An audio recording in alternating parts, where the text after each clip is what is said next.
Principal of state policy, और directive principle of state policy को हम बोलेंगे शॉर्ट में डीपीएसपी। ठीक है, तो बचपन सबका बीतता है, और जब बचपन बीतता है तो आप किसी ना किसी चीज़ के लिए आप रोते हो। जैसे कभी साइकिल मिल गई तो आप मोटरसाइकिल के लिए आप रोते हो, मोटरसाइकिल मिल गई तो कार के लिए रोते हो, छोटा खिलौना मिला तो बड़े खिलौने के लिए रोते हो। ये हर जगह की कहानी है, हर घर की कहानी है, हर सोसाइटी की कहानी है, हर ब्लॉक की कहानी है, हर डिस्ट्रिक्ट की कहानी, हर स्टेट की कहानी, हर कंट्री की कहानी है। तो बात ये है कि जब फंडामेंटल राइट, जो ये फंडामेंटल राइट है, जब 1947-48 में इसको फॉर्मुलेट की जा रही थी, तो कॉन्स्टिट्यूशनल मेकर ने ये देखा कि हम इतनी ही राइट्स दे सकते हैं, फंडामेंटल जो राइट है इतना ही राइट हम प्रोवाइड कर सकते हैं अपने सिटीजन्स को according to availability of materials and finance. मतलब जितना पैसा है इतना ही खिलौना या साइकिल आपको दे सकता है घर वाला, उससे आगे नहीं दे सकता है। उसके बाद क्या होता है, प्रॉमिस कि तुम 10th में 90% से एबव लेके आओ, जो कि होता नहीं है, तो मोटरसाइकिल मिल जाएगी। उसी तरह से हुआ कि जैसे जैसे हमारे स्टेट के पास, कंट्री के पास, हमारे पास मटेरियल अवेलेबल होगा, फाइनेंस अवेलेबल होगा, हम धीरे धीरे क्या करेंगे, जो राइट्स हैं, कुछ राइट्स और देने हैं लाइक मोटरसाइकिल, उसको हम फंडामेंटल राइट में इंक्लूड करते जाएंगे। फॉर एन एग्जांपल, हमने राइट टू एजुकेशन जो था ये इस पार्ट में था, डीपीएसपी में था, जो कि प्रॉमिस था क्या कि फंडामेंटल राइट में इंक्लूड नहीं कर सकते। पैसा नहीं था गवर्नमेंट के पास उस समय 1947-1950 में। ये जब पैसा होगा तो हम देंगे, किसको देंगे, अपने सिटीजन्स को देंगे। मतलब कि फंडामेंटल राइट तो जितना पैसा था हमने दे दिया, और जो बचेगा धीरे धीरे एक राइट्स और देने हैं हमें लोगों को, वो है directive principle of state policy, जो कि नॉन इन्फोर्सिबल और non justiciable in court of law. Okay, non justiciable and non enforceable in the court of law का। ठीक है, मतलब डीपीएसपी ऐसी एक राइट्स है जो एक नोवेल फीचर है, जिसको आप जस्टिकेबल नहीं कर सकते और इसको इन्फोर्सिबल नहीं कर सकते इन द कोर्ट ऑफ लॉ। आप नहीं इस पे दावा कर सकते कि राइट्स हमें ला के दीजिए। बट जैसे पैसा आया स्टेट के पास, राइट टू एजुकेशन को कहां पे लेके आया गया, तुरंत फंडामेंटल राइट में इंक्लूड किया गया। यही कहानी है, मतलब कि ये non justiciable, non enforceable in the court of law. इसका मतलब ये है कि भाई जो डीपीएसपी है ये एक नोवेल फीचर है, एक आगे की अपनी थिंकिंग को हमारे कॉन्स्टिट्यूशन मेकर ने उसको डाला हुआ है कि जो पैसा होगा तो उसको दिया जाएगा। ठीक है, ये है directive principle of state policy.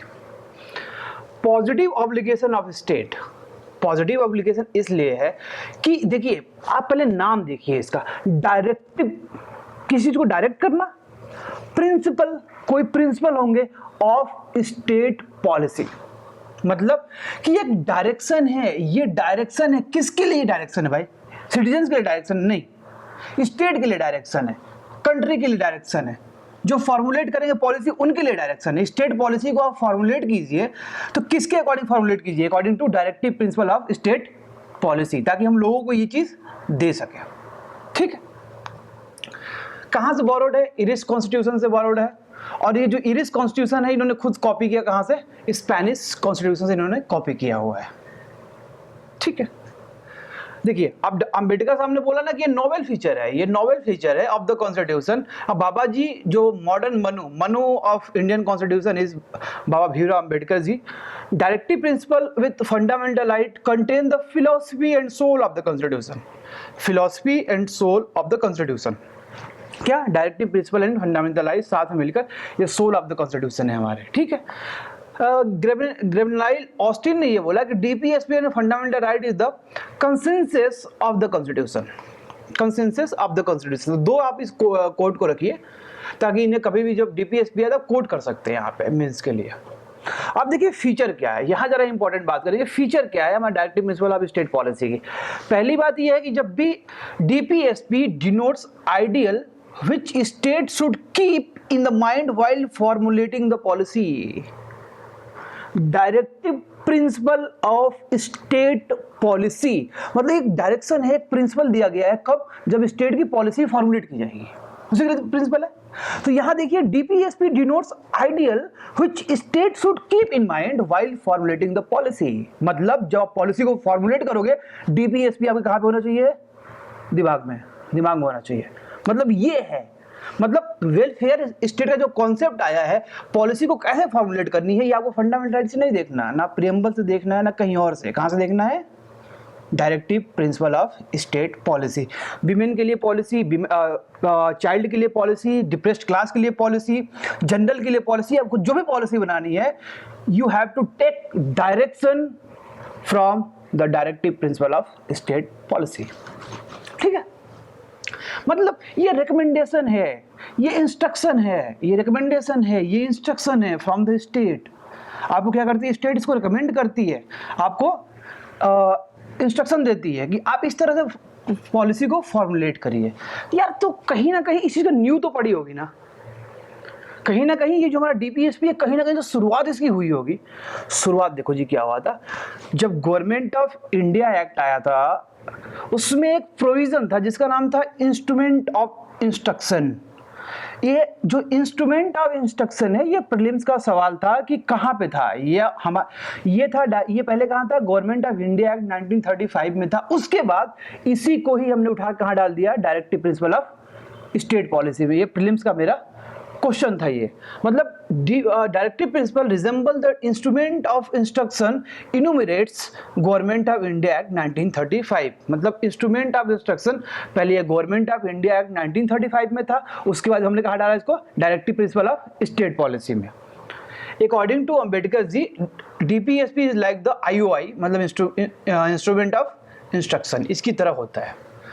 अब देखिए होता क्या था, अंतर क्या हुआ, अंतर ये हुआ कि जो ब्रिटिश गवर्नमेंट थी वो गवर्नर जनरल को और गवर्नर ऑफ प्रोविंसेस को ये स्टेट पॉलिसी बनाने के लिए इंस्ट्रक्ट करती थी। अब क्या होता है कि ये ओनली डिफरेंस ये है कि हम क्या करते हैं, अब लेजिस्लेचर को जो अपना रूल मेकिंग करेंगे, executive who will execute the rules, इनके लिए हम ये डायरेक्शन को रखते हैं। अब उनके लिए मतलब गवर्नर जनरल से एबॉलिश हो गया, गवर्नर भी एबॉलिश हो गया प्रोविंसेस के, हमारे पास है। बट ये क्या है कि लेजिस्लेचर एग्जीक्यूटिव के लिए ये डायरेक्शन होता है।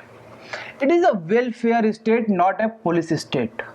ये एक वेलफेयर स्टेट है, ये पुलिस स्टेट नहीं है। मतलब वेलफेयर स्टेट में सिटीजन की economic condition, social condition, political justice, ये तीनों जस्टिस हमें मिलती है। और ये तीनों जस्टिस कहाँ से हमारा सबसे पहली बार आया था, ये आया था हमारा प्रियम्बल में। Justice of economic, political and social justice, ये देना होता है। उसके बाद fundamental in the governance of the country, देख रहे हैं फंडामेंटल, मतलब कि मेन काम कहाँ पे आ रहा है डीपीएसपी का।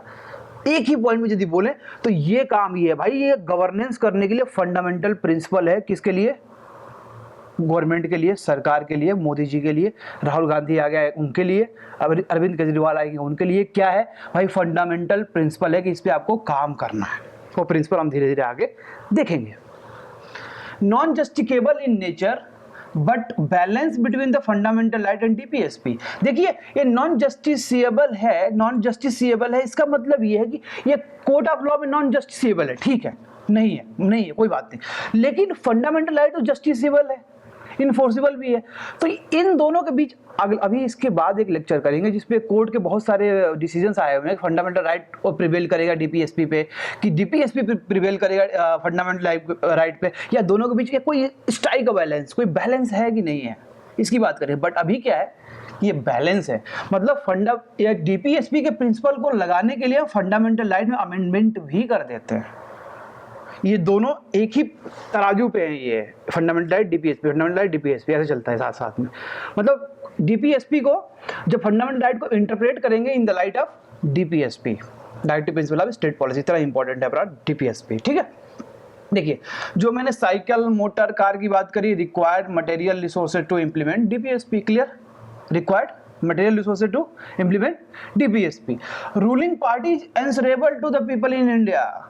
जब भी नेक्स्ट इलेक्शन होगा तो रूलिंग पार्टी आंसरेबल होगी कि भाई आपने डीपीएसपी को इंप्लीमेंट किया कि नहीं किया, डीपीएसपी जो दिया गया उसके अकॉर्डिंग आपने काम किया कि नहीं किया।